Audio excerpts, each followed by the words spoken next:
Students, last लेक्चरला आपण chemical thermodynamics मध्ये process and types of process आपण स्टडी करत होतो.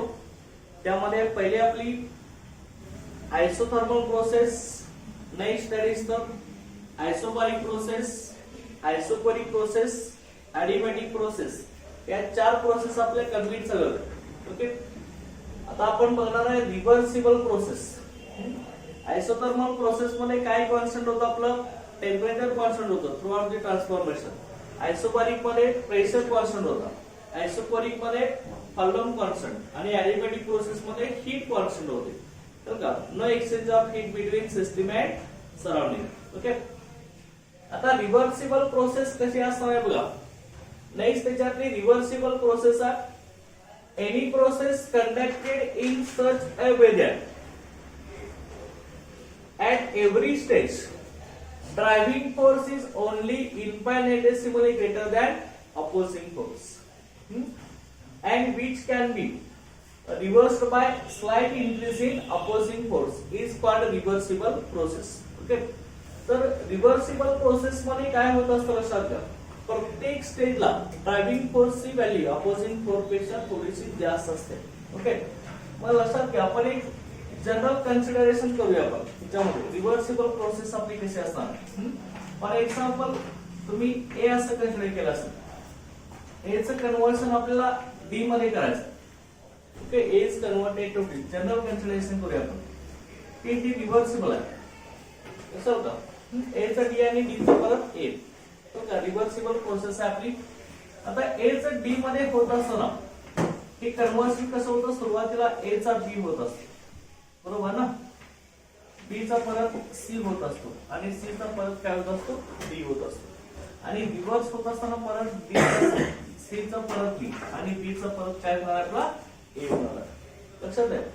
आता लक्षात घ्या ही आपली रिव्हर्सिबल प्रोसेस आहे ए चं कन्व्हर्सन डी मध्ये करण्यासाठी. आता प्रत्येक स्टेजला, आता ही 3 स्टेज मध्ये ही रिएक्शन आपली होत असते. आता ए चं बी मध्ये कन्वर्ट होणारी ही पहिली स्टेज आहे आपली, बी चं सी मध्ये सेकंड स्टेज. ओके, आणि सी चं डी मध्ये होत असताना आपली थर्ड स्टेज आहे. कसं होतं, 3 स्टेप मध्ये किंवा 3 स्टेज मध्ये ही रिएक्शन होत असते. ए चं डी मध्ये, A to B, B to C आणि C to D. Understand, 3 stage मध्ये आपली रिएक्शन होणार आहे. प्रत्येक स्टेजला ड्रायव्हिंग फोर्सची व्हॅल्यू अपोजिंग फोर्स पेक्षा जास्त पाहिजे. ड्रायव्हिंग फोर्स म्हणजे पुढे जाणारी रिएक्शन आणि अपोजिंग फोर्स म्हणजे रिव्हर्स येणारी रिएक्शन. त्याला काय म्हणायचं, अपोजिंग फोर्स. ड्रायव्हिंग म्हणजे पुढे जाणारा फोर्स. लक्षात घ्या, पुढे जाणारी रिएक्शन, फॉरवर्ड रिएक्शनला आपण ड्रायव्हिंग फोर्स म्हणणार आहे आणि रिव्हर्स रिएक्शनला अपोजिंग फोर्स असणार. मग आता लक्षात घ्या ए चा बी मध्ये कन्वर्ट होणार, त्यावेळी ड्रायव्हिंग फोर्सची व्हॅल्यू म्हणजे पुढे जाणार रिएक्शनला पुढे नेणारा फोर्सची व्हॅल्यू जास्त पाहिजे अपोज करण्यापेक्षा. सो का जर अपोजिंग फोर्सची व्हॅल्यू जास्त असेल तर ए चं कन्व्हर्सन बी मध्ये होईल का, होणार नाही ना. ओके, थोडासा का होईना ड्रायव्हिंग फोर्सची व्हॅल्यू आपली अपोजिंग फोर्स पेक्षा जास्त पाहिजे. लक्षात घ्या, तरच ए चं कन्व्हर्सन बी मध्ये होणार. आणि बी चा ए चा बी झाला, बी चं परत सी मध्ये होण्यासाठी परत ड्रायव्हिंग फोर्सची व्हॅल्यू जास्तच पाहिजे. जर ड्रायव्हिंग फोर्सची व्हॅल्यू तर कमी झाली तर सिस्टीम परत रिव्हर्स होईल ना. परत बी चं कन्व्हर्सन ए मध्ये होईल, सी मध्ये न होता. तर का सिस्टीम रिव्हर्स होऊ शकते. लक्षात घ्या, म्हणजे प्रत्येक स्टेजला ड्रायव्हिंग फोर्सची व्हॅल्यू अपोजिंग फोर्स पेक्षा आपली जास्त पाहिजे. लक्षात घ्या.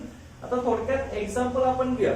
आपण आता स्टेअर चढत चाललोय, प्रत्येक पायरी चढत, जिन्यावरून आपण पायरी चढत चाललोय सगळं. प्रत्येक पायरीला आपलं वर्क होत असतं ना.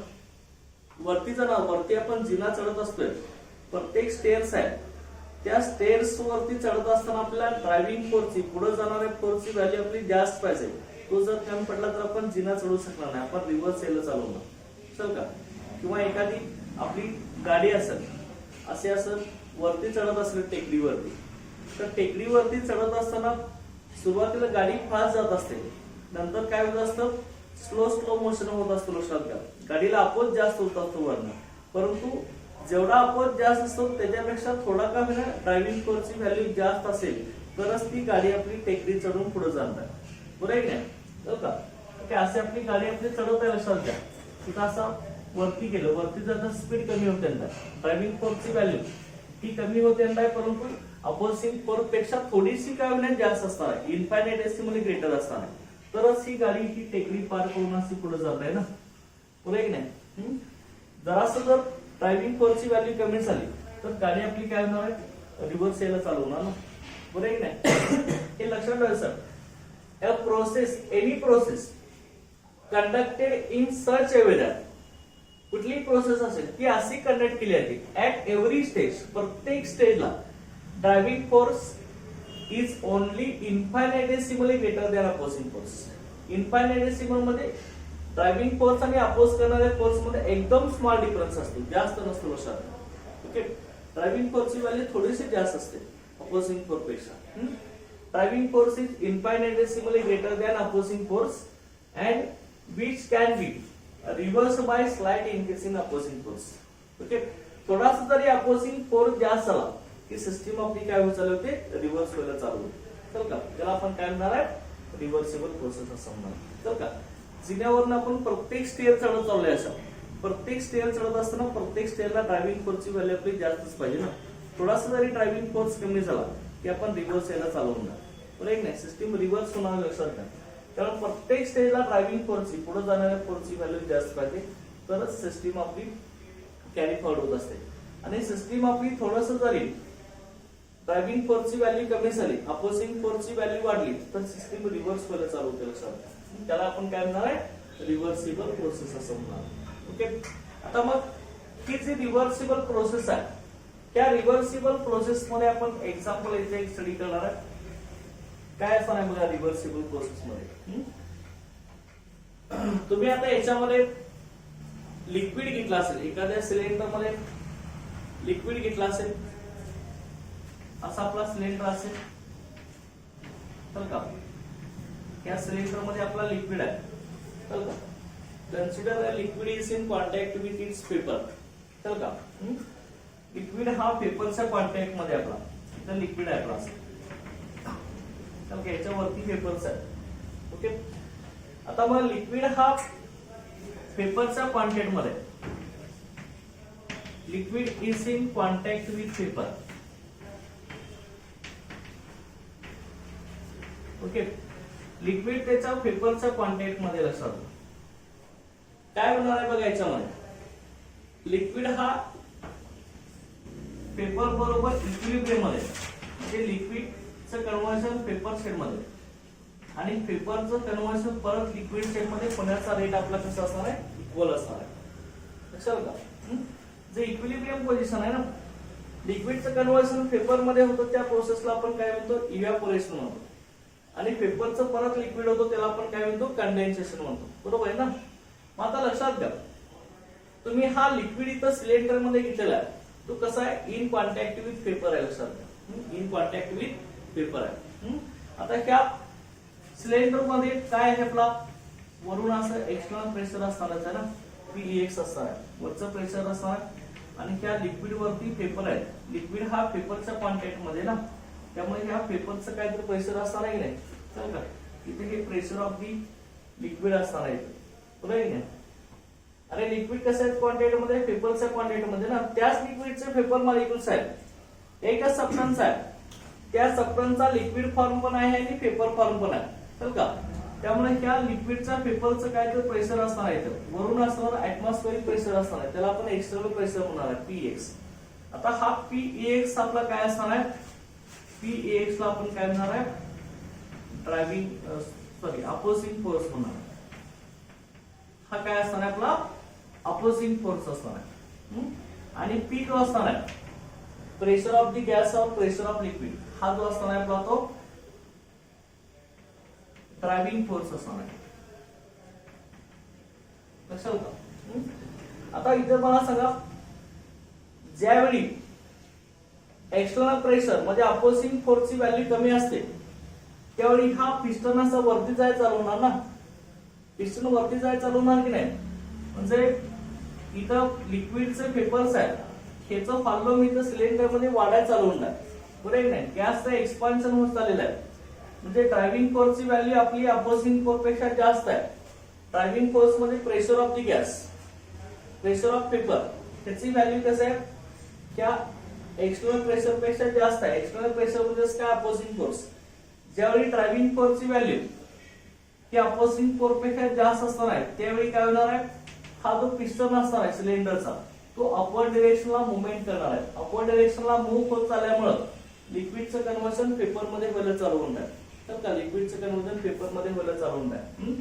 आणि परत अपोजिंग फोर्सची व्हॅल्यू आपण थोडीशी वाढवली तर काय होणार आहे? अपोजिंग फोर्स वाढवला, ड्रायव्हिंग फोर्सची व्हॅल्यू कमी झाली की काय होणार आहे? पिस्टन परत डाउनवर्ड पोझिशनला जातात.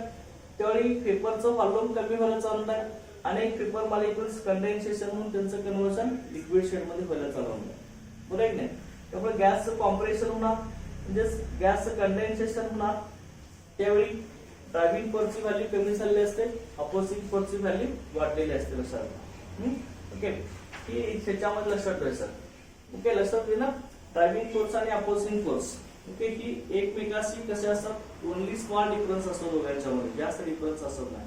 थोडासा जरी अपोजिंग फोर्सची व्हॅल्यू जास्त झाली की सिस्टीम रिव्हर्स व्हायला चालू होते. आणि प्रत्येक स्टेजला ड्रायव्हिंग फोर्सची व्हॅल्यू जास्त असेल तर सिस्टीम आपली फॉरवर्ड होत असते, नसेल तर ते रिव्हर्स व्हायला चालू होते. तुम्हाला मी स्टेजचं एक्झाम्पल सांगितलं.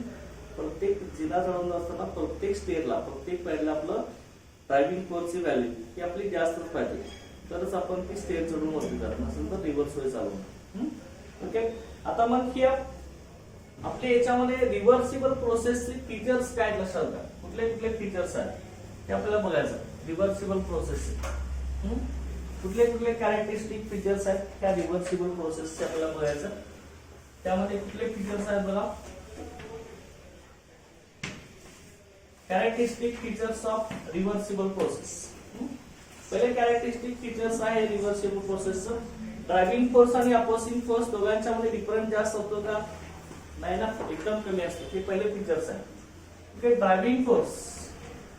ओके, ड्रायव्हिंग फोर्स मी शॉर्ट मध्ये लिहिले. Driving force and opposing force. Opposing force are infinitesimally differ from each other.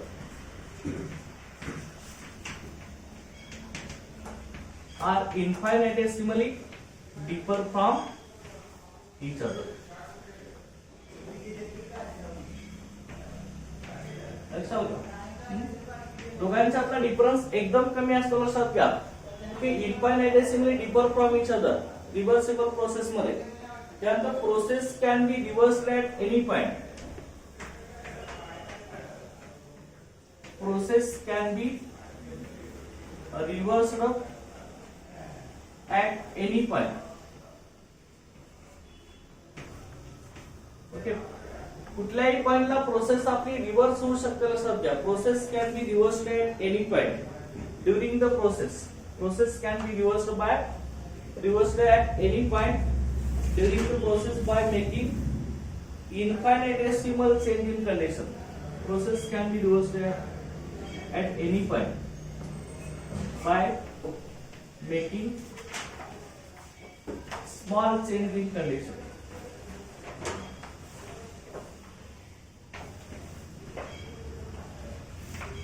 Okay, small quantity मध्ये आपण कंडिशन चेंज झाली की सिस्टीम आपली किंवा प्रोसेस कुठल्याही पॉइंटला रिव्हर्स होऊ शकते. ड्रायव्हिंग फोर्स थोडासा जरी वाढला तरी सिस्टीम आपली रिव्हर्स व्हायला चालू होते. लक्षात by making small change in condition. Condition आपली कशी असते? प्रत्येक स्टेजला ड्रायव्हिंग फोर्स जास्त पाहिजे, परंतु कंडिशन आपण चेंज केली, रिव्हर्स फोर्स जर वाढवला तर आपलं काय होणार आहे? ते सिस्टीम रिव्हर्स व्हायला चालू होणार.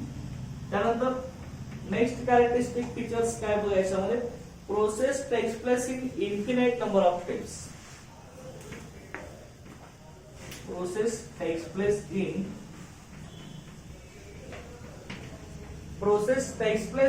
infinite number of steps.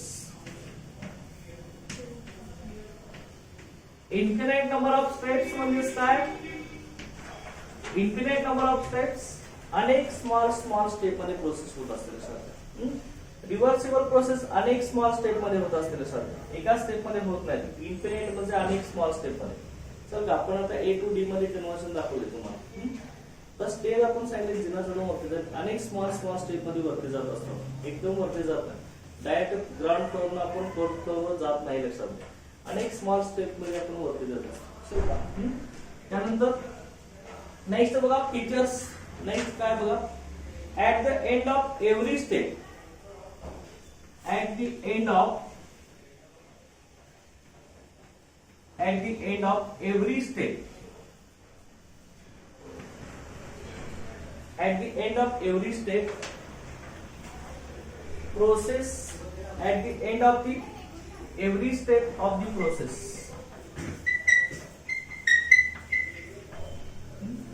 at the end of the every step of the process, system attains mechanical equilibrium. System attains mechanical equilibrium. System attains mechanical equilibrium. ठीक आहे, लक्षात ठेवा. प्रत्येक स्टेपच्या शेवटी, प्रोसेसच्या प्रत्येक स्टेपच्या शेवटी सिस्टीम काय करत असते, मेकॅनिकल इक्विलिब्रियम अटेन करत असते. मेकॅनिकल इक्विलिब्रियम म्हणजे काय कॉन्स्टंट असतं मेकॅनिकल इक्विलिब्रियम मध्ये? प्रेशर कॉन्स्टंट असतं ना, काल आपण सांगितलेलं आहे. कळलं का? At the end of every step of the process system attains mechanical equilibrium. समजा का प्रत्येक स्टेपच्या शेवटी सिस्टीम मेकॅनिकल इक्विलिब्रियम मध्ये येत असते, प्रेशर कॉन्स्टंट राहत असते. तर maximum work is obtained during reversible process. Okay, maximum work is obtained. Maximum work is obtained in a reversible process. Reversible process मध्ये मॅक्सिमम वर्क होत असतं, लक्षात घ्या. कारण का प्रत्येक स्टेअरला वर्क होत असतं. आपण आता तुम्हाला एक्झाम्पल सांगितलंय, जिना चढणं आपण वरती चाललोय, प्रत्येक स्टेअरला वर्क होत असते, लक्षात घ्या. त्यामुळे मॅक्सिमम वर्क होत असतं रिव्हर्सिबल प्रोसेस मध्ये. परत जिना उतरत आलो त्याच्यावरच आपण स्मॉल स्टेप मध्ये परत रिव्हर्स येत असतो, लक्षात घ्या. त्यामुळे रिव्हर्सिबल प्रोसेस मध्ये मॅक्सिमम वर्क होत असतं, लक्षात घ्या. त्यानंतर प्रोसेस टेक्स प्लेस स्लोली, अतिशय स्लोली प्रोसेस होत असते रिव्हर्सिबल मध्ये. The process takes place slowly. Okay, process अतिशय स्लो होत असते का reversible process. Process takes place slowly. That system is okay. That system is always in temperature pressure equilibrium. Always in temperature pressure equilibrium.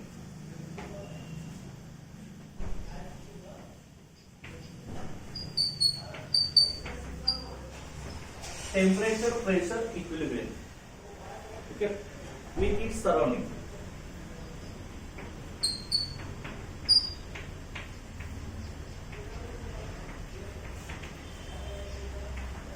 Okay, काय सांगितले बघा आपण, process takes place slowly. Process अतिशय slow होत असते, त्यामध्ये सिस्टीम काय असते, टेम्परेचर प्रेशर इक्विलिब्रियम असते. सराउंडिंग बरोबर टेम्परेचर प्रेशर इक्विलिब्रियम मेंटेन करत असते. त्या सगळ्या फीचर्स आहेत रिव्हर्सिबल प्रोसेसचे, लक्षात घ्या. पहिले काय, ड्रायव्हिंग फोर्स आणि अपोजिंग फोर्स ह्यांच्यामधला डिफरन्स अतिशय कमी असतो आणि प्रोसेस कुठल्याही पॉइंटला रिव्हर्स होऊ शकते जराशी कंडिशन आपण चेंज केली तर. प्रोसेस अनेक स्मॉल स्टेप मध्ये होत असते, इन्फिनाइट नंबर ऑफ स्टेप्स. आणि प्रोसेसच्या प्रत्येक एंडच्या at the end of every step, समजा प्रत्येक स्टेपच्या शेवटी सिस्टीम काय करत असते, मेकॅनिकल इक्विलिब्रियम अटेन करत असते. आणि मॅक्सिमम वर्क आपल्या रिव्हर्सिबल प्रोसेस मध्ये होत असतं. आणि प्रोसेस एवढी स्लो होत असते की प्रत्येक स्टेपला सिस्टीम आपली ओके टेम्परेचर प्रेशर इक्विलिब्रियम मध्ये असते. समजा हे सगळे कॅरेक्टरिस्टिक फीचर्स आहेत रिव्हर्सिबल प्रोसेस साठी, लक्षात घ्या. तर त्याच्यानंतर नेक्स्ट आपण आता इथं स्टडी करणार आहे nature of heat and work. Okay, next point याच्यामध्ये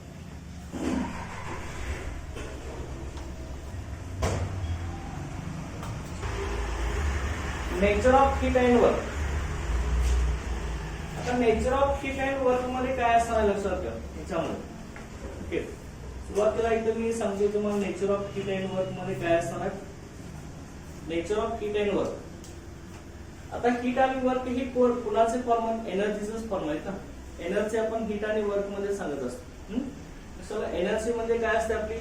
energy it is the capacity to do work. चल का, एखादं वर्क करण्यासाठी किती कॅपॅसिटी आपली, त्याला आपण एनर्जी म्हणत असतो. मग एनर्जी कुठल्या युनिट मध्ये आपण रिप्रेझेंट करत असतो? जूल आणि आर्ग मध्ये. वर्क सुद्धा आपण जूल आर्ग मध्ये सांगत असतो. चल का. आता इथं बघा, वर्क आपलं काय असतं जनरली, कोण सांगते मला? वर्कची डेफिनेशन काय आहे? वर्क काय असतं आपला? सांगा बघूया. वर्कची डेफिनेशन काय? ओके, वर्क काय असतं सांगा? Work it is the product of, काय असतो? Product of force into displacement ना, असतो की नाही? Work is the product of force into displacement. आता इथं हे जे वर्क डन आहे हे मेकॅनिकल वर्क आहे. आपण आता केमिकल थर्मोडायनेमिक मध्ये जे वर्क डन स्टडी करणार आहे, ती वर्क डन स्टडी करणार आहे PB type of work done असणार. PB type of work done असणार थर्मोडायनेमिक्स मध्ये. PB type of work done.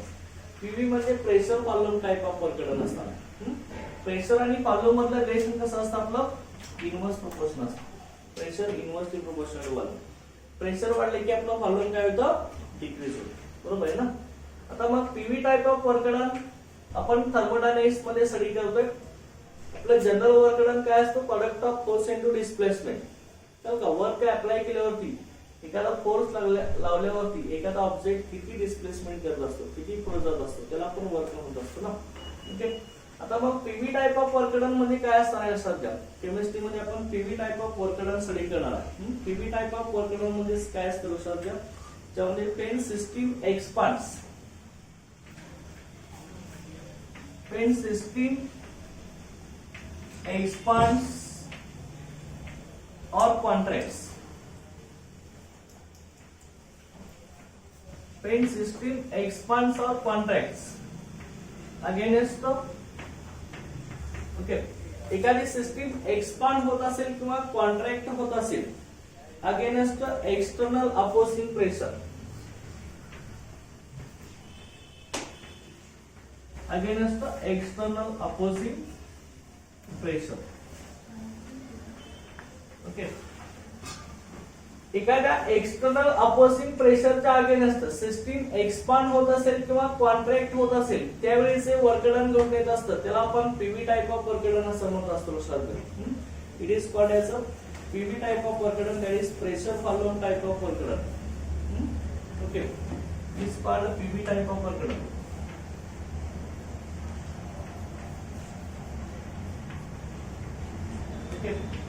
याला आपण पीव्ही टाइप ऑफ वर्क असं म्हणत असतो. आता लक्षात घ्या, सिस्टीम मध्ये गॅस एक्सपांड होत असेल किंवा गॅस कॉन्ट्रॅक्ट होत असेल, लक्षात घ्या. ओके, गॅस एक्सपांड होत असेल किंवा कॉन्ट्रॅक्ट होत असेल. आता एक्सपांड होत असताना व्हॉल्यूम काय होत असतं रे? व्हॉल्यूम इन्क्रीज होत असतं ना. ओके, बरोबर आहे की नाही? आणि प्रेशर डिक्रीज होत असतं. आणि कॉन्ट्रॅक्ट होत असताना व्हॉल्यूम डिक्रीज होतं आणि प्रेशर इन्क्रीज झालं असतं. चल का, सिस्टीम आपली एक्सपांड किंवा कॉन्ट्रॅक्ट होत असते against external opposing pressure. Opposing प्रेशरच्या अगेन्स्ट सिस्टीम एकतर एक्सपांड होते किंवा कॉन्ट्रॅक्ट होत असते. एक्सटर्नल अपोजिंग प्रेशरची व्हॅल्यू जर कमी असेल तर सिस्टीम काय होणार आहे? एक्सपांड होणार. एक्सटर्नल अपोजिंग प्रेशरची व्हॅल्यू जर कमी असेल तर सिस्टीम एक्सपांड होणार. एक्सटर्नल अपोजिंग प्रेशरची व्हॅल्यू जर आपली जास्त असेल तर सिस्टीम काय होणार आहे? कॉन्ट्रॅक्ट होणार. बरोबर आहे ना. ओके, त्याला आपण PV type of work done म्हणणार आहे. हे PV type of work done आपण इथं केमिकल थर्मोडायनेमिक्स मध्ये स्टडी करणार आहे. आता इथं बघा, हे PV type of work done WC equal आपलं काय? पीव्ही आहे ना. तर इथं आपलं काय? WC equal F into D आहे ना. म्हणून आपण काय म्हणतोय? डब्ल्यूसी इक्वल आपलं काय असणार आहे? पीव्ही. तर pressure volume type of work done. आता WC equal force into displacement जे आहे ती पीव्ही येते की आपल्याला बघायचं. तर काय ते आपलं कसं येणार लक्षात हिच्यामध्ये बघा. इथं आता इथं WC equal product of force into displacement. आता फोर्स मध्ये काय असतो रे? फोर्स कशाला म्हणतो आपण? फोर्स मध्ये काय असतं? चला, फोर्स मध्ये काय असतो सांगा लवकर. फोर्स कशाला म्हणतो आपण किंवा हे बघा प्रेशर कशाला म्हणतो सांगा. प्रेशर म्हणजेच काय प्रेशर कशाला म्हणतो आपण आता वर्कडन केमिस्ट्री मधलं वर्कडन कसं आहे आपलं थर्मोडायनामिक्स मधलं पीव्ही टाइप ऑफ वर्कडन आहे ना. हे W is equal to PV आणि W is equal to F into D हे दोन्ही इक्वल असतात हे आपल्याला प्रूव्ह करायचं. मग आता इथं P म्हणजे प्रेशर आहे पीव्ही मधलं. प्रेशर म्हणजे काय असतं force applied per unit area. तर का एखाद्या एरियावरती किती फोर्स अप्लाय करतो त्याला आपण प्रेशर म्हणतो ना. तर का म्हणजे प्रेशर इज इक्वल टू काय आलं नाही F डिवाइड बाय ए ना. करेक्ट नाही. प्रेशर मध्ये F divide by force applied per unit area एखाद्या एरियावरती किती फोर्स अप्लाय करतो त्याला आपण प्रेशर म्हणतो ना.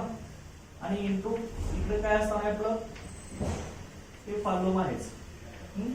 आता मग तुम्ही मला सांगा याच्यामध्ये एरिया मध्ये काय एरिया आपण कशामध्ये मेजर करतो युनिट काय एरियाचं सेंटीमीटर स्क्वेअर किंवा मीटर स्क्वेअर मध्ये असतं बरोबर ना.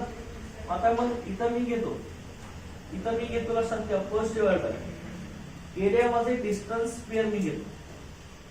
चल का डिस्टन्स स्क्वेअर कारण का डिस्टन्स ते आपण मीटर मध्ये असेल तर मीटर स्क्वेअर म्हणतो सेंटीमीटर मध्ये असेल तर सेंटीमीटर स्क्वेअर असं म्हणतो. चल का आणि फॉलोम कशामध्ये सांगतो मीटर मध्ये असेल तर मीटर क्यूब मध्ये सांगतो सेंटीमीटर मध्ये असेल तर सेंटीमीटर क्यूब सांगत असतो. चल का आता एरिया मध्ये काय म्हणलं मी डिस्टन्स स्क्वेअर असं म्हणलं म्हणजेच काय आलं हे मीटर स्क्वेअर किंवा सेंटीमीटर स्क्वेअर. चल का आणि फॉलोम मध्ये काय असणार आहे आपलं मीटर क्यूब किंवा सेंटीमीटर क्यूब ते आपण कशामध्ये घेतलं डिस्टन्स क्यूब. चल का volume distance cube area distance square असेल तर गेलं काय डिस्टन्स स्क्वेअरला डिस्टन्स स्क्वेअर गेलं काय झालं ते सांगा F इंटू काय झालं डी झालं की नाही. W is equal to F into D म्हणजे पीव्ही टाइप ऑफ वर्कडन आणि F इंटू डी हे दोन्ही एकच असणार आहे ना. तर का दोन्ही एकच असतात. लोड झाला की त्याच्यावर W is equal to PV PV ची व्हॅल्यू किती आली F इंटू डी आली ना. पीव्ही म्हणजे F इंटू डी आला की नाही. तर का अशा पद्धतीने हे पीव्ही टाइप ऑफ वर्कडन आणि product of force into displacement ही दोन्ही आपलं एकच असतं लक्षात घ्या. आता आपल्याला ही पीव्ही टाइप ऑफ वर्कडन मध्ये आपण काय सांगितलंय सिस्टीम एक्सपांड होणार आहे किंवा कॉन्ट्रॅक्ट होणार आहे त्याचे आपण एक्झाम्पल इथे घेणार आहे. चल का सिस्टीम एक्सपांड होत असताना वर्कडन पॉझिटिव्ह असते की निगेटिव्ह असतं आणि सिस्टीम कॉन्ट्रॅक्ट होत असताना वर्कडन पॉझिटिव्ह असते की निगेटिव्ह असतं ते आपल्याला स्टडी करायचं ह्याच्यामध्ये. आता आपण इथे घेऊया ह्याच्यामध्ये बघा एक्झाम्पल आपण घेणार आहे nature of heat and work मध्ये पीव्ही टाइप ऑफ वर्कडन मध्ये PV type of work done PV type of work हीटचा पार्ट नंतर स्टडी करूया आपण. आता वर्क पहिल्यांदा बघूया. PV type of work pressure volume type of work system or gas contract or expands against external opposing pressure. Okay आता याच्यामध्ये मी example घेतोय. पहिले एक्झाम्पल इथं मी घेतोय डिकम्पोजिशन ऑफ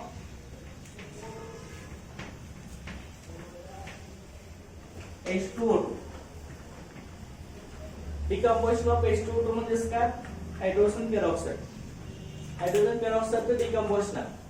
मग ही डिकम्पोजिशन रिएक्शन कशी होत असतं हे सांगा मला. H2O2 चं डिकम्पोजिशन कसं होणार H2O2 आपलं काय लिक्विड स्टेट मध्ये ना. तर का हायड्रोजन पेरॉक्साइड याचं डिकम्पोजिशन झालं की काय मिळणार आहे ब्रेक झालं की एक वॉटर मिळणार आणि दुसरं काय मिळणार आहे ऑक्सिजन गॅस मिळणार ना. बरोबर आहे ऑक्सिजन गॅस मिळणार. ओके बरोबर आहे ना. अशा पद्धतीने सगळं नाही ऑक्सिजन गॅस मिळणार. ही बॅलन्स रिएक्शन आहे. बॅलन्स करून घ्या 2H2 मी घेतलं तर 2H2 आला बरोबर ना. ही आपली रिएक्शन आहे. आता ही रिएक्शन समजा एखाद्या सिलेंडर मध्ये होत असेल लक्षात घ्या. आता अबो आणि बिफोर कंडिशन मी इथे रिप्रेझेंट करतोय.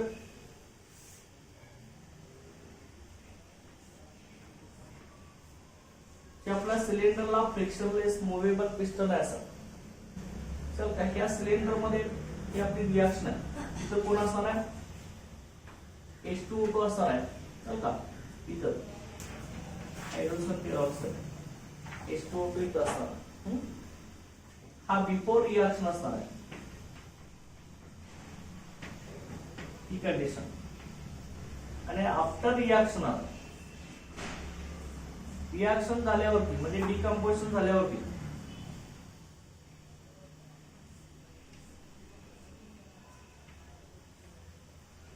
इथे काय होणार आहे, H2O प्लस काय होणार आहे, O2 तयार होणार आहे ना, O2 गॅस आणि H2 काय होणार आहे, लिक्विड होणार आहे.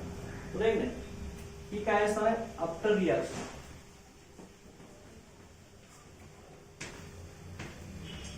ही आफ्टर रिएक्शन असली कंडिशन असणार आहे. लक्षात आहे. आता एक लक्षात घ्यायचं, H2O2 चा आपण डिकम्पोजिशन केलंय, H2O2 आपण ब्रेक केलाय, त्यावेळी आपल्याला ऑक्सिजन गॅस मिळालाय. इथं बिफोर रिएक्शनला बघा हाईट ऑफ पिस्टन कशी होती आपली, कमी होती की नाही. इथं रिएक्शन झाल्यानंतर height of piston in the surrounding increase झाला की नाही, पिस्टनची हाईट सराउंडिंग मध्ये वाढलेली आहे की नाही. आता ही पिस्टन आहे की नाही, पिस्टन मूळ झाला की नाही, वरती गेला की नाही पिस्टन, लक्षात घ्या. हाईट ऑफ पिस्टन सराउंडिंग मध्ये इन्क्रीज झाला की नाही, झालंय की नाही. आता याच्यामध्ये लक्षात घ्या, इथं मला सांगा सिलेंडर मध्ये H2O2 घेतलेला आहे, त्या H2O2 सिलेंडर मध्ये आहे, त्याच्यामध्ये फ्रिक्शनलेस मूव्हेबल पिस्टन इथं आहे. ज्यावेळी H2O2 चं डिकम्पोजिशन होत आहे त्यावेळी ऑक्सिजन गॅस तयार होत आहे. ऑक्सिजन गॅस तयार झाल्यामुळे इथं सिलेंडर मध्ये व्हॉल्यूम इन्क्रीज होत आहे. व्हॉल्यूम इन्क्रीज झाल्यामुळे पिस्टनची हाईट सराउंडिंग मध्ये वाढलेली आहे. चल का, म्हणजे सिस्टीम आपली इथे एक्सपांड झाले की कॉन्ट्रॅक्ट झाले. व्हॉल्यूम इथं बघा वाढले की नाही, सिस्टीम एक्सपांड झाले अगेन्स्ट एक्सटर्नल अपोजिंग प्रेशर. वरून काय तर प्रेशर असणार एक नाही, ह्याला असं वरून प्रेशर असणार नाही, PX तर काय एक्सटर्नल प्रेशर. ओके, ह्याच्या अगेन्स्ट सिस्टीम आपली एक्सपांड झाले असतात त्या. ओके, सिस्टीम एक्सपांड झाले त्यामुळे व्हॉल्यूम आपलं इन्क्रीज झालेलं आहे. ओके, आता ह्याच्यामध्ये लक्षात घ्या काय असणार आहे बघा, हाईट ऑफ मास. आता process of lifting of mass, आता सिस्टीम आपली प्रोसेस लिफ्ट करणार आहे, ते मास आपलं वरती ढकलणार आहे ना. असं मास वरती ढकलत असताना सिस्टीमची एनर्जी लॉस होणार आहे की नाही. इथं वर केलं की नाही सिस्टीमनं, पिस्टनची हाईट सराउंडिंग मध्ये वाढलेली आहे, त्यावेळी ही हाईट वाढवण्यासाठी सिस्टीमनं सराउंडिंग वरती वर केले. लक्षात घ्या, अगेन्स्ट एक्सटर्नल प्रेशरच्या अगेन्स्ट वर केलं आहे.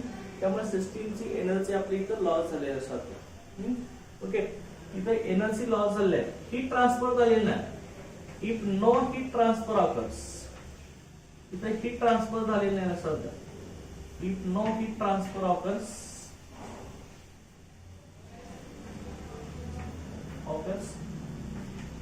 हीट ट्रान्सफर झालेली नाही. हीट ट्रान्सफर झालेली नाही कुठे, लक्षात घ्या. If no heat transfer occurs, okay, the loss of energy by the system, the loss of energy by the system, the loss of energy by the system is equal to, system ने energy loss केली आहे.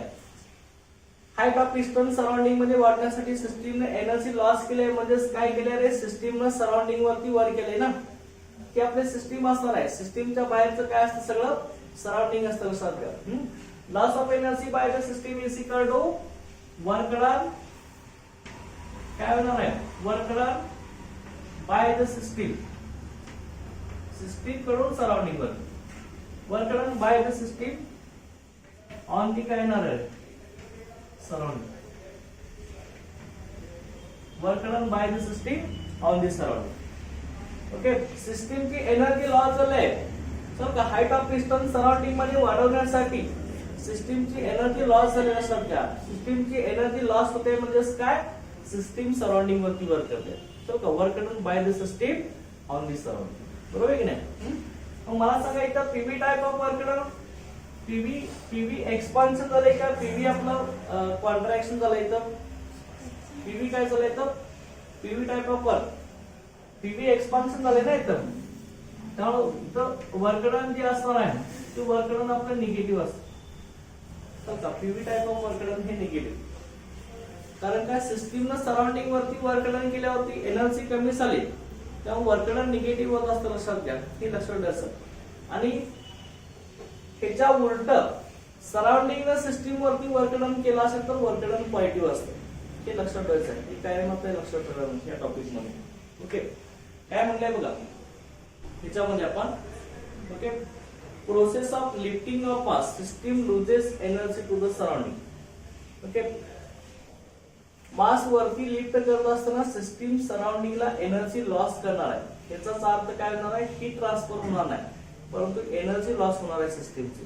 सिस्टीमची energy loss झाली म्हणजेच काय झालंय, सिस्टीमनं surrounding वरती work केले, आणि सिस्टीमनं सराउंडिंग वरती वर्क डन केलं असतं, वर्क डनची व्हॅल्यू काय असते, निगेटिव्ह असते. ओके, हे लक्षात ठेवायचं. ओके, ही बिफोर रिॲक्शन आणि आफ्टर रिॲक्शन. तर पीव्ही टाइप ऑफ टी काय झालं आपलं, पीव्ही काय झालं, हे पीव्ही एक्सपान्शन आहे, लक्षात ठेवा, प्रेशर फॉलोइंग एक्सपान्शन आहे.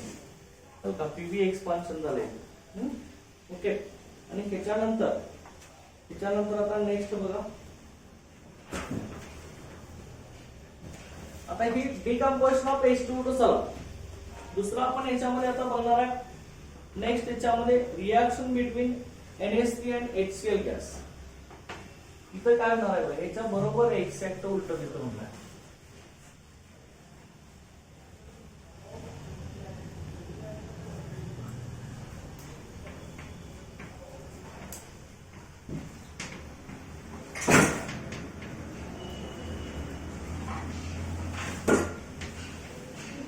Reaction between NH3 and HCl gas.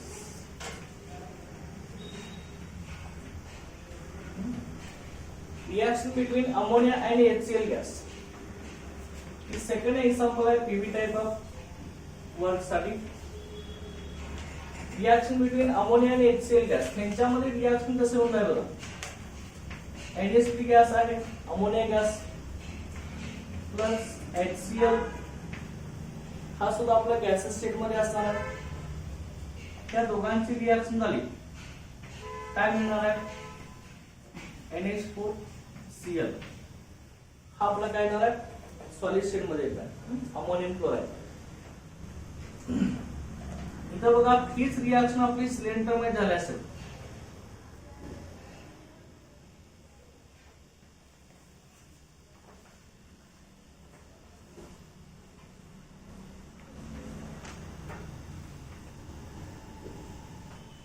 Reaction आपली सिलेंडर मध्ये झाली असं कन्सिडर करा. या सिलेंडर मध्ये आपले कोण आहेत, NH3 आणि HCl गॅस आहे. NH3 गॅस आहे आणि दुसरा कोण आहे आपला HCl गॅस आहे, बरोबर. NH3 गॅस आणि HCl गॅस ही आपली कंडिशन आहे before reaction. Before reaction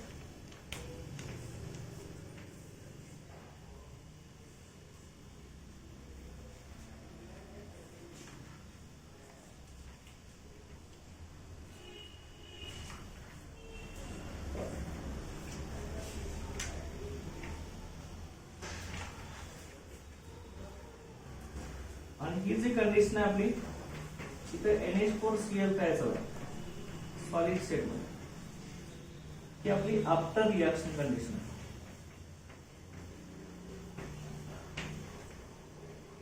after reaction. Okay, आता इथं बघा ह्याच्यामध्ये NH3 आणि HCl गॅस, ह्या दोन गॅसची रिएक्शन ह्या सिलेंडर मध्ये होणार आहे, त्यामुळे आपल्याला अमोनियम क्लोराईड मिळणार आहे, NH4 सॉलिड गॅस सॉलिड मिळणार आहे. तर लक्षात घ्या, सुरुवातीला इथे गॅस आहे, ही गॅस ह्याच्यावरती एक्सटर्नल अपोजिंग प्रेशर असतानाच आहे, PEX ह्याच्यावरती, PEX ह्याच्यावरती असणार. मग इथे ह्या PEX काय होणार आहे बघा, एक्सटर्नल प्रेशर. त्या एक्सटर्नल प्रेशरच्या अगेन्स्ट ही आपली सिस्टीम आहे, कॉन्ट्रॅक्ट होणार आहे. सिस्टीम कॉन्ट्रॅक्ट का होणार आहे, तर ह्या रिएक्शन मध्ये गॅसेस कंझ्युम होतात, गॅसेस यूज होतात, गॅसेस यूज होऊन त्यांच्यापासून सॉलिड मास तयार होतात. अमोनियम क्लोराईडचा सॉलिड स्टेट मधला मास तयार होतो. त्यामुळं ते गॅसेस कंझ्युम झाल्यामुळं आपलं काय चाललंय, ओके, व्हॉल्यूम आपल्या इथे डिक्रीज चाललाय. ओके, मग इथं लक्षात घ्या, गॅसेस कंझ्युम झाल्यामुळं हा जो आपला पिस्टनची हाईट आहे सराउंडिंग मध्ये, त्या पिस्टनची हाईट आपली काय झाली, डिक्रीज झाली. Height of piston in the surrounding decreases due to gases consumed in the reaction. बरोबर आहे का? गॅसेस रिएक्शन मध्ये कंझ्युम झाल्यामुळे पिस्टनची हाईट सराउंडिंग मध्ये कमी झाली. पिस्टनची हाईट कमी झाली याचा अर्थ काय आहे, ओके, सिस्टीमनं सराउंडिंग कडून एनर्जी घेतलेली आहे. चल का, gain in energy by the system from the surrounding. चल का, म्हणजे इथे सुद्धा हीट ट्रान्सफर झालेली नाही, only gain in energy by the system. सिस्टीमने एनर्जी घेतलेली आहे. म्हणजे याचा अर्थ काय होणार आहे, work done on the system by the surrounding. System वरती वर्क झालंय सराउंडिंग कडून. सो का, त्यामुळे इथं आपण काय लिहू शकतो लक्षात घ्या, if no heat transfer, okay, heat transfer इथं होणार नाही. याच्या बरोबर एक्झॅक्ट अपोजिट आपल्या इथं होणार. लक्षात काय होणार आहे बघा, if no heat transfer occurs gain in energy, okay, gain of energy by the system, gain of energy by the system is equal to work done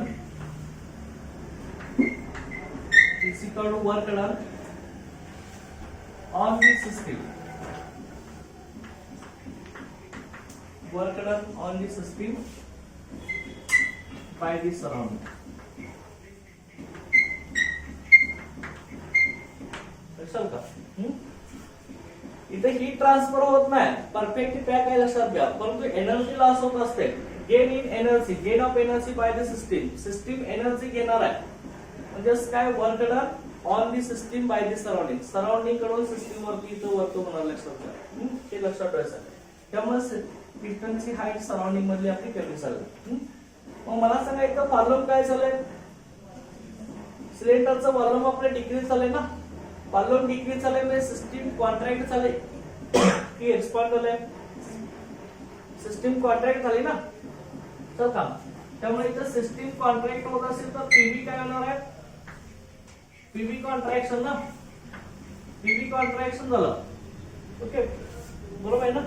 त्यामुळे वर्कडनची व्हॅल्यू आपली काय असणार आहे, इथं पॉझिटिव्ह असते. लक्षात घ्या, वर्कडनची व्हॅल्यू पॉझिटिव्ह लक्षात ठेवायचं.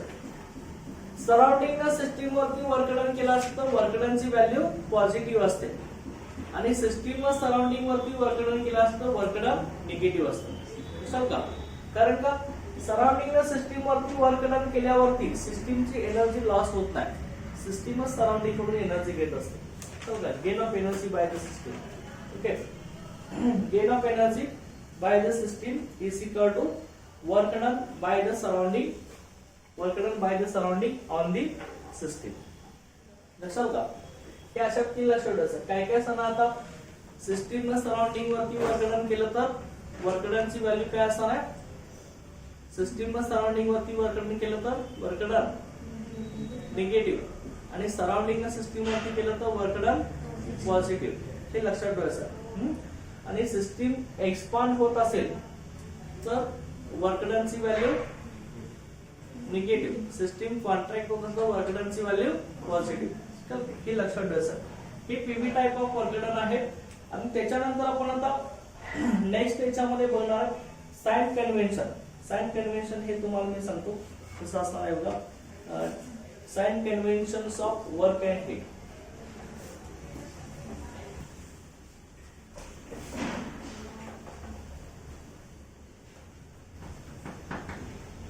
Sign convention of work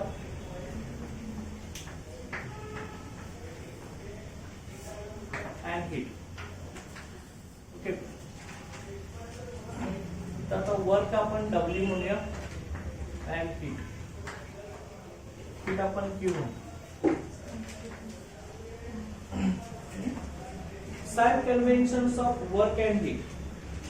आता ही लक्षात घ्या, वर्क आणि हीट दोन्ही कसे आहेत आपले, सेट फंक्शन आहे की पाथ फंक्शन आहे. वर्क आणि हीट पाथ फंक्शन ना, ते कुठला पाथ फॉलो केले त्याच्यावर डिपेंड असतं. आता की आपल्याला बघायचं आहे हे कशा तीन असणार आहे बघा, sign conventions of work and heat हे आपल्याला बघायचं कशा तीन होत असतं बघा. एखादी ती आता सिस्टीम इथे येते, सिस्टीम आहे आपली, चल का ही आपली सिस्टीम आहे. चल का त्याच्यामध्ये आता काय करणार बघा, इथं मी काय करणार आहे, प्लस डब्ल्यू लिहिणार. प्लस डब्ल्यू याचा अर्थ काय, इकडे आपलं काय असणार बघा, त्या साईडला मी इथे लिहितो सराउंडिंग, इकडे पण इकडे सिस्टीम आणि इकडे सराउंडिंग लिहितो. काय इकडे सराउंडिंग, त्या साईडला इकडे सराउंडिंग लिहितो.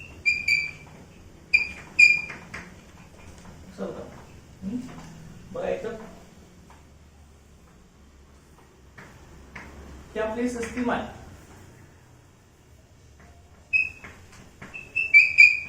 ते सिस्टीम आणि त्या साईडला पण आपण इथं सराउंडिंग लिहिलं आहे.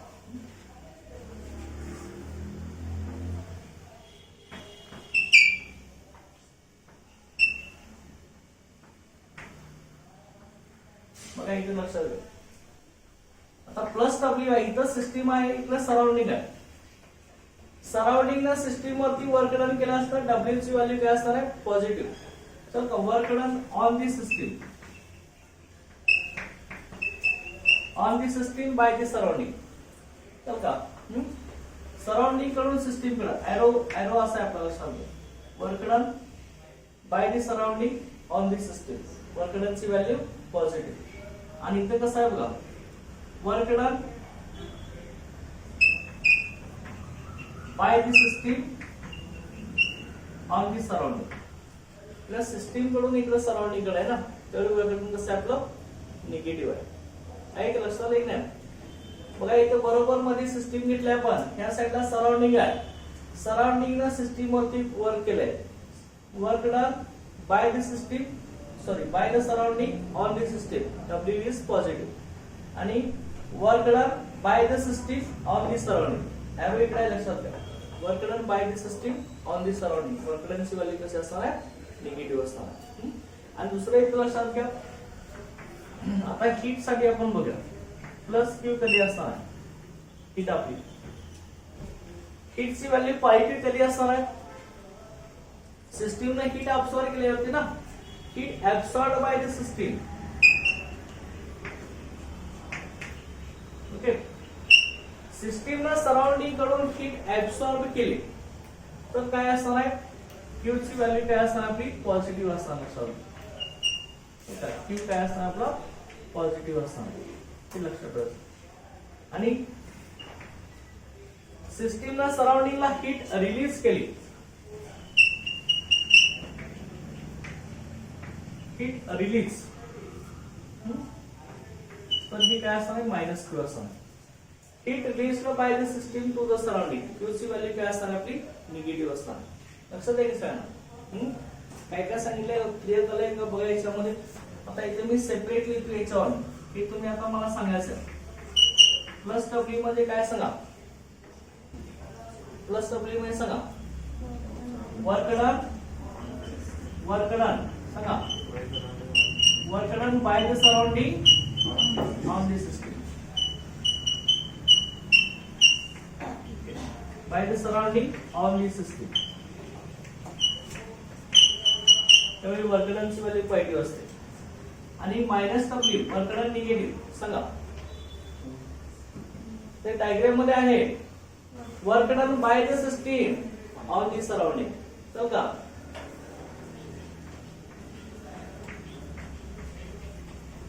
Bye the system on the surrounding.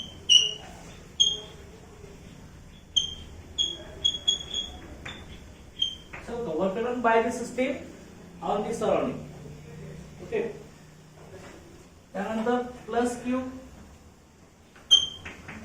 सांगा, हीट ची व्हॅल्यू पॉझिटिव्ह कधी, heat absorbed by the system from the surrounding.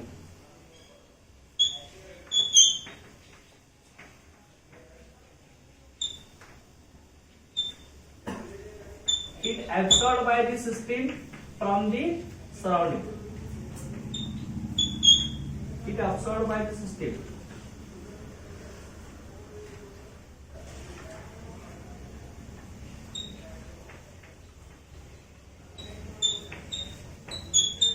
From the surrounding.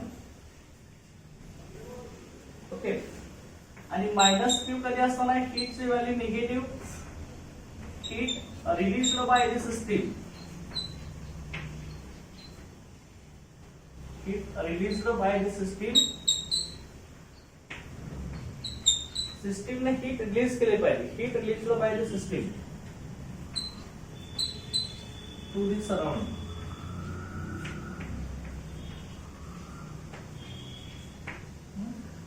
Heat released by the system to the surrounding. त्याला काय म्हणणार आहे आपण?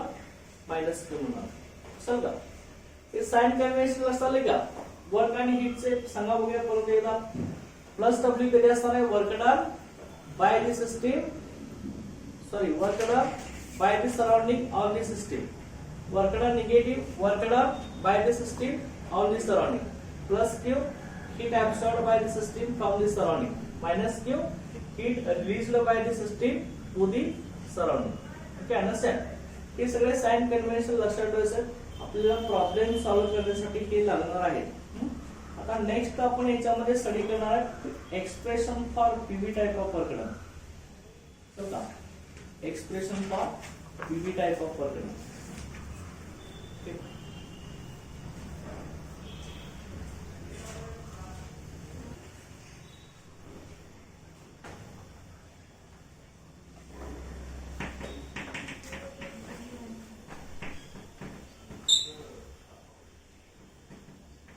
Expression for pressure volume.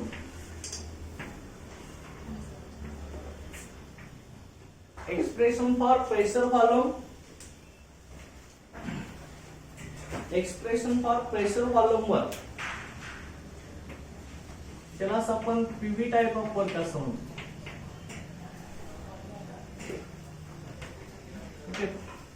Expression for pressure volume work, PV type of work. आता ह्यालाच आपण आणखी काय म्हणतो बघा, expression for work done in isothermal irreversible process. Expression for work done in isothermal irreversible process.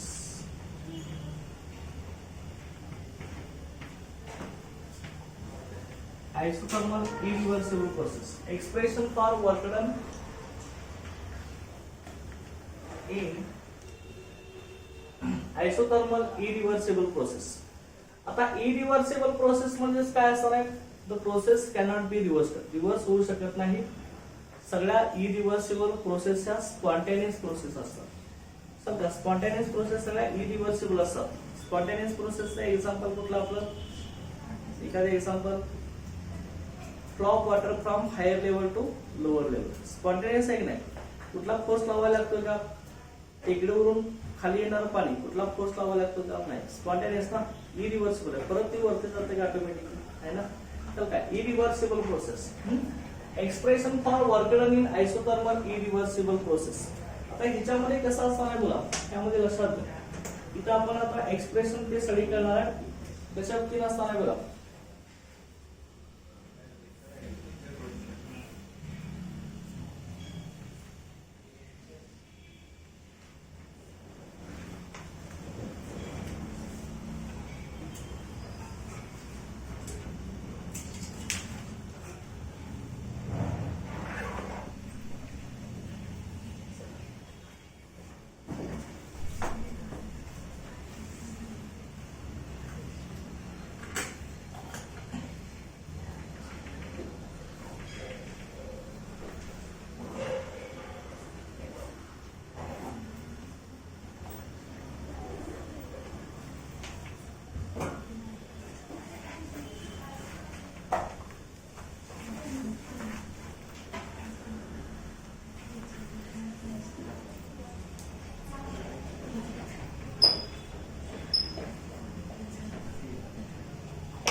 लक्ष द्या. Expression for pressure volume type of work done, that is the PV type of work. त्यालाच आपण expression for work done in isothermal irreversible process असं म्हणतो. आता याच्यामध्ये isothermal म्हणजेच काय, तर टेम्परेचर कॉन्स्टंट असणार आहे. तर आयसोथर्मल म्हणजे टेम्परेचर कॉन्स्टंट. आता लक्षात घ्या, consider a gas enclosed in the cylinder having frictionless rigid movable piston having initial column P1, pressure P and temperature T. समजा आपण गॅस घेतलेला आहे सिलेंडर मध्ये, त्या गॅसचं प्रेशर P असणार आहे, इनिशियल व्हॉल्यूम म्हणजे सुरुवातीला त्याचं व्हॉल्यूम काय असणार आहे, P1 असणार आहे. ही कंडिशन नंतर ते सुरुवातीला व्हॉल्यूम येते, पिस्टन नंतर वरती वाढणार आहे, ते मी डायरेक्ट लाईन दाखवूया. ही गॅस आपण सिलेंडर मध्ये घेतलेला आहे, त्या गॅसचं प्रेशर P असणार आहे, व्हॉल्यूम P1 असणार आहे, लक्षात का, आणि टेम्परेचर T असणार आहे. ओके. आणि त्या गॅसला काय, आपला त्या सिलेंडरला फ्रिक्शनलेस रिजिड मुव्हेबल पिस्टन आहे, तर त्या पिस्टनची मुवमेंट होत असते. आता मग त्या गॅसच्या वरती आपण ह्या सिलेंडर मध्ये गॅस इनक्लोज केलेला आहे, अगेन्स्ट काय केलाय, external opposing pressure. External opposing pressure काय आपलं PEX आहे, ह्यालाच आपण काय म्हणतो, अपोजिंग फोर्स असं म्हणतो. लक्षात घ्या. Consider a gas enclosed in the cylinder having frictionless rigid movable piston having pressure P, volume P1. तर का, ओके. आणि हा ए जो आहे तो आपला काय असणार आहे, area cross section of piston असणार आहे. तर का, आता मग लक्षात घ्या, इथं काय असणार आहे, ज्यावेळी गॅस एक्सपांड होणार आहे, समजलं का मी काय म्हणतोय बघा. गॅस आपण सिलेंडर मध्ये घेतलेला आहे, याचं प्रेशर P आहे, व्हॉल्यूम P1 आहे आणि टेम्परेचर T आहे. ज्यावेळी गॅस एक्सपांड होणार आहे, एक्सपांड होणार आहे, कुणाच्या अगेन्स्ट एक्सपांड होणार आहे, एक्सटर्नल प्रेशरच्या अगेन्स्ट एक्सपांड होत आहे, बरोबर नाही. म्हणून सुद्धा गॅस वरती प्रेशर आहे, लक्षात घ्या. त्या एक्सटर्नल प्रेशरच्या अगेन्स्ट गॅस आपला एक्सपांड होणार, लक्षात घ्या. गॅस एक्सपांड होत असताना सिस्टीम काय तर सराउंडिंग वरती वर्क करणार आहे ना, तर का, as the gas expands, okay, work done by the system on the surrounding takes place. तर का, मग आता ही गॅस एक्सपांड होत असताना किती डिस्टन्स मधून एक्सपांड होणार आहे, डी ह्या डिस्टन्स मधून एक्सपांड होणार आहे. तर का, त्याचं इनिशियल व्हॉल्यूम किती होतं, गॅसचं P1 आहे, ओके. फायनल व्हॉल्यूम काय होणार आहे, P2 होणार आहे. ह्या दोघांच्या मध्ये डिस्टन्स असणार आहे, P1 आणि P2 व्हॉल्यूम म्हणतात, ते डिस्टन्स आपलं काय असणार आहे, D एवढं डिस्टन्स असणार आहे. ह्या D डिस्टन्स एवढं गॅस काय होणार आहे, एक्सपांड होणार आहे अगेन्स्ट एक्सटर्नल अपोजिंग प्रेशर. चल का, as the gas expands against external opposing force through distance D. Okay. Work done by the system during this expansion is given by W is equal to, okay, opposing force into distance. Opposing force into distance. Correct नाही? Opposing force into distance असणार आहे. System work done करणार आहे नाही, opposing प्रेशरच्या against expand होताना system work done करणार आहे, ती किती असणार आहे, अपोजिंग फोर्स into distance. मग अपोजिंग फोर्स आपण कसं दाखवतो रे, अपोजिंग फोर्स कुठला आहे सांगा, अपोजिंग फोर्स कसं दाखवतो आपण, -F ना, okay. Opposing force -F into distance D, बरोबर आहे. Work done product of force into displacement आहे ना, त्या अपोजिंग फोर्सच्या अगेन्स्ट सिस्टीम वर्क करणार आहे, -F into D. Negative sign काय सांगतो, निगेटिव्ह साइन काय सांगते, तर negative sign indicates that system expands against external opposing force. ते एक्सटर्नल अपोजिंग फोर्सच्या अगेन्स्ट सिस्टीम एक्सपांड होत असताना सिस्टीमची एनर्जी लॉस होत असते, समजा. त्यामुळे इथं वर्क डन कसा, अपोजिंग फोर्स मध्ये साइन कुठला आहे, निगेटिव्ह आहे ना, समजा. Negative sign indicates that, okay, system expands against external opposing force. Expand होत असताना त्याची इंटरनल एनर्जी सिस्टीमची कमी होत असते, त्यामुळे निगेटिव्ह साइन. आता लक्षात घ्या की अपोजिंग फोर्स म्हणजे काय असणार आहे, अपोजिंग फोर्स ची व्हॅल्यू काय असणार आहे, अपोजिंग फोर्स म्हणजे काय असणार आहे, अपोजिंग फोर्स कशावरती ऍक्ट होत आहे, आपला त्या पिस्टनचा एरिया A आहे ना, आणि डिस्टन्स किती आपला D आहे. तर काय, त्या D ह्या डिस्टन्स, एवढ्या डिस्टन्स मधून आपला पिस्टन वरती चालतोय, अपवर्ड डायरेक्शनला मूव्ह होतोय ना. त्या अपोजिंग फोर्स म्हणजेच काय, प्रोडक्ट ऑफ काय असणार आहे, एरिया इंटू डिस्टन्स असणार आहे ना, की ह्या पिस्टन वरचा एरिया आणि ह्या डिस्टन्स वरती तो अपोजिंग फोर्स ऍक्ट होणार आहे. त्यामुळे मी अपोजिंग फोर्स इंटू म्हणजेच काय असणार आहे रे, Px इंटू काय असणार आहे, Pex इंटू E असणार. Px म्हणजेच काय रे, अपोजिंग फोर्स कुठला आपला Px आहे ना, external pressure, Px into A. ही जर व्हॅल्यू आपण इथं पुट अप केली तर काय येणार आहे, W इज इक्वल टू काय येणार, minus Px into A into काय येणार आहे, D होणार. बरोबर आहे. आता एरिया इंटू डिस्टन्स म्हणजेच काय रे, हा एरिया आणि हा डिस्टन्स म्हणजेच काय, काय सांगा, एरिया इंटू डिस्टन्स म्हणजेच काय, चेंज इन व्हॉल्यूम आहे की नाही, इनिशियल व्हॉल्यूम V1 होतं, फायनल व्हॉल्यूम V2 आहे. एरिया इंटू डिस्टन्स म्हणजेच काय, A इंटू D म्हणजेच काय, चेंज इन व्हॉल्यूम ना, बरोबर आहे की नाही. A इंटू D म्हणजेच काय, change in volume. Change in volume आपण कसं दाखवतो, डेल्टा V ना, डेल्टा V म्हणजेच काय रे, V2 मायनस V1. V2 म्हणजे final volume, V1 initial volume, बरोबर आहे की नाही. फायनल व्हॉल्यूम जास्त आहे की नाही V2, इनिशियल व्हॉल्यूम कमी आहे की नाही. ती जर व्हॅल्यू डेल्टा V ची इथं पुट अप केली तर W इज इक्वल टू काय येणार आहे, मायनस Px इंटू काय येणार आहे, डेल्टा V. बरोबर आहे की नाही.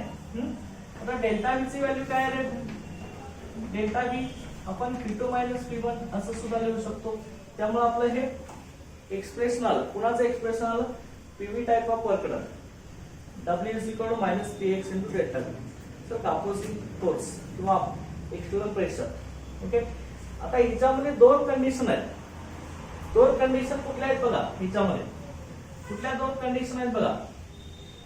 जर P2 ग्रेटर दॅन P1 असेल, P2 ग्रेटर दॅन P1 म्हणजेच काय आहे, फायनल व्हॉल्यूम इनिशियल व्हॉल्यूम पेक्षा जास्त असेल तर इथं काय असणार आहे, वर्क ऑफ एक्सपान्शन की वर्क ऑफ कॉम्प्रेशन कुठला असणार आहे. इथं काय चाललंय, P2 ची व्हॅल्यू इनिशियल फायनल व्हॉल्यूम जास्त आहे, इनिशियल व्हॉल्यूम कमी आहे, P2 ग्रेटर दॅन P1 म्हणलंय. इथं वर्क ऑफ एक्सपान्शन आहे की कॉम्प्रेशन आहे, एक्सपान्शन आहे ना, वर्क ऑफ एक्सपान्शन आहे. मग मला सांगा, वर्क ऑफ एक्सपान्शन जर असेल, वर्क ऑफ एक्सपान्शन त्यामध्ये W ची व्हॅल्यू कशी असते, पॉझिटिव्ह का निगेटिव्ह, काय असते, कुठले असते, निगेटिव्ह असते ना. वर्क ऑफ एक्सपान्शन W ची value negative, work done negative असेल तर quantity minus Px into delta V ही पॉझिटिव्ह का निगेटिव्ह, निगेटिव्ह ना. तर काही क्वांटिटी काय असणार आहे, निगेटिव्ह असणार ना. Px into delta V is negative quantity, तर काही निगेटिव्ह क्वांटिटी असणार, लक्षात का. आणि मग दुसरी केस आहे, P2 लेस दॅन P1 असेल, फायनल व्हॉल्यूम P1 पेक्षा कमी असेल तर काय असेल सांगा. ओके. वर्क ऑफ काय असणार आहे, कॉम्प्रेशन असणार आहे, work of compression. Okay. Work of compression मध्ये वर्क डनची व्हॅल्यू काय असते, W पॉझिटिव्ह. चल वर्क डनची व्हॅल्यू पॉझिटिव्ह असते, त्यामुळे क्वांटिटी काय असणार आहे, Px इंटू डेल्टा V काय असणार, पॉझिटिव्ह का निगेटिव्ह, पॉझिटिव्ह असणार आहे. हे लक्षात ठेवायचं आहे प्रॉब्लेम सॉल्व्ह करत असताना. Px into delta V is positive quantity. चल का, ते आपली काय लिहिलेली आहे, पॉझिटिव्ह क्वांटिटी आहे. लक्षात का, लक्षात आलं ना. काय काय सांगितलंय आपण बघा. Expression for PV type of work done, consider a gas enclosed in this cylinder having frictionless rigid movable piston having pressure P, initial volume P and temperature T, enclosed in a cylinder having area cross section of piston A.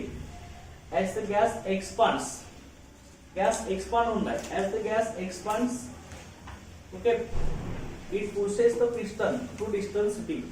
Okay, the work done by the gas during this expansion is equal to opposing force into distance. Okay, opposing force minus F into D. Opposing force म्हणजे काय असणार आहे, त्या area of piston आणि distance D एवढे किती force act होतोय तो आपला ऑपोजिंग फोर्स आहे. Opposing force Px into A ती व्हॅल्यू आपण इथे पुट अप केली तर minus Px into A into D. Area into distance म्हणजे काय, चेंज इन व्हॉल्यूम आहे, बरोबर आहे ना. ते आपण डेल्टा व्ही सांगतो. डेल्टा व्ही म्हणजे V2 मायनस V1 म्हणून W is equal to minus PX into delta V आला किंवा by W is equal to minus PX into V2 minus V1. Understand? आणि ह्या दोन केसेस आहेत आपल्या. P2 ग्रेटर दॅन P1 असतं work of expansion, W negative असणार, PX into delta V negative quantity, आणि P2 लेस दॅन P1 असतं work of compression असणार आहे, W ची value positive, quantity PX into delta V काय असणार आहे, पॉझिटिव्ह असणार. अंडरस्टँड? हे तुम्हाला 2 किंवा 3 मार्कासाठी एक्सप्रेशन हे विचारलं तर लक्षात घ्या. ओके, इथपर्यंत क्लिअर झालं? ओके, आता ह्याच्यामध्ये पुढचं आहे ते फ्री एक्सपान्शन आहे. ओके, ह्याच्यावरच ते आपण आता नेक्स्ट लेक्चर घेऊ. Okay, thank you.